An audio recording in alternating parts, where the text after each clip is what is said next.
नमस्कार दोस्तों, क्या आपको पता है कि एक ह्यूमन एक दिन में करीब करीब कितनी बार ब्रीदिंग कर सकता है?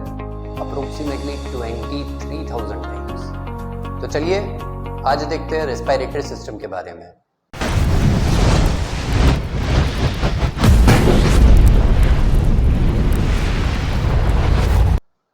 जैसे ही हम ब्रीथ करते हैं तो सबसे पहले एयर कहाँ पर एंटर होती है? नेजल कैविटी, जिसको नॉस्ट्रिल भी बताया जाता है।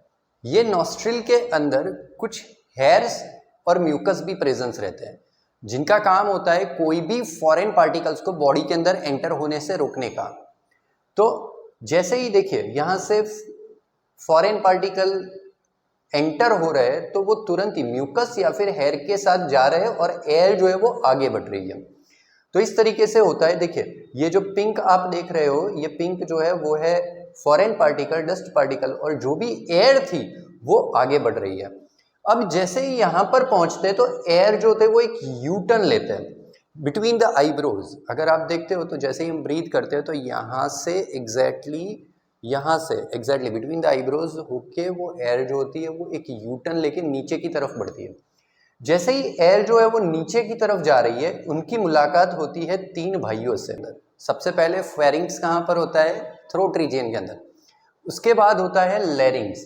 लैरिंग्स को वॉइस बॉक्स के नाम से भी जाना जाता है। लैरिंग्स को कौन से नाम से जाना जाता है? Voice box.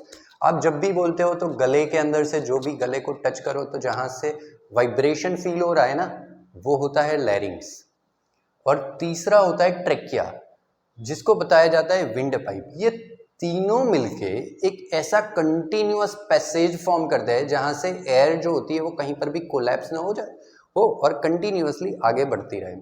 तो फिर से एक बार, सबसे पहले एयर कहाँ से एंटर हुई? एयर कहाँ से एंटर होती है? नॉस्ट्रिल से। उसके बाद जैसे ही वो आगे बढ़ती है, तीन भाइयों से उनकी मुलाकात, फेरिंग्स, लैरिंग्स और ट्रेकिया। अब यहाँ से जैसे ही एयर आगे जा रही है वहां पर आता है रिंग्स ऑफ कार्टिलेज।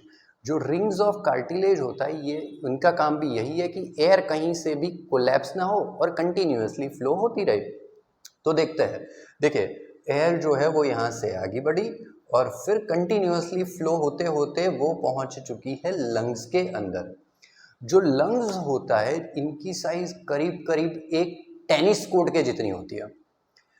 ये लंग्स के अंदर कुछ ब्रोंकाई और ब्रोंकियोल्स प्रेजेंट्स होते हैं। क्या होता है? ब्रोंकाई और ब्रोंकियोल प्रेजेंस होते हैं। ये लंग्स के अंदर जो एयर होती है वो छोटे छोटे, देखिए यहाँ पर ये छोटे छोटे से पैसेज के अंदर डिवाइड होती है। अगर एक लंग्स को ओपन किया जाए, इसके एक पार्ट को ओपन किया जाए तो हमें कुछ एक बलून लाइक का स्ट्रक्चर मिलता है। ये बलून लाइक के स्ट्रक्चर को क्या बताया जाता है? एल्वली। तो देखिए ये जो होता है वो हमें क्या दिख रहा है? एल्वली। अब ये एल्वली का काम क्या होता है? एल्वली का काम होता है गैसियस एक्सचेंज के दौरान सरफेस एरिया प्रोवाइड करना। तो इतना सिंपल है रेस्पिरेटरी सिस्टम। याद रह जाएगा ना?